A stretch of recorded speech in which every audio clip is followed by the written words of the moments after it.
Lagadapati survey తెలిస్తే shock అవ్వాల్సిందే. ప్రతి ఎన్నికల ముందు సర్వే చేస్తూ వార్తల్లోకి ఎక్కడం లగడపాటి రాజగోపాల్కి పరిపాటే. ఆయన గతంలో ఉమ్మడి ఆంధ్రప్రదేశ్గా ఉన్నప్పుడు చాలాసార్లు సర్వేలు చేశారు.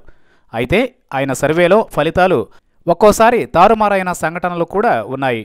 అయితే గత 2014 ఎన్నికల్లో మాత్రం కేసీఆర్పై సరైన ఫలితాలే వస్తాయని చెప్పారు. ఇకపోతే తాజాగా నంద్యాలలో గెలుపెవరిది అనే దానిపై లేటెస్ట్గా సర్వే చేయించారు లగడపాటి రాజగోపాల్.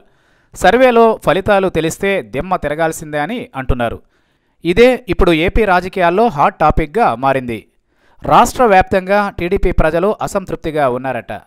రాజగోపాల్ చేయించిన సర్వే ప్రకారం టీడీపీకి 45%, వైఎస్ఆర్ కాంగ్రెస్ పార్టీకి 49% అనుకూలంగా రిపోర్టు వచ్చిందట. అయితే నంద్యాలలో జగన్ బహిరంగ సభ ఏర్పాటు చేసిన అనంతరం ఫలితాలు తారుమారైనట్లు తెలిపారు. వైసీపీకి 61%, టీడీపీకి 32%తో సరిపెట్టుకుందట. గతంలో చాలాసార్లు లగడపాటి సర్వే ఫలితాలే కనిపించాయి. మరి ఈసారి ఎలా ఉండబోతున్నాయో చూడాలి మరి.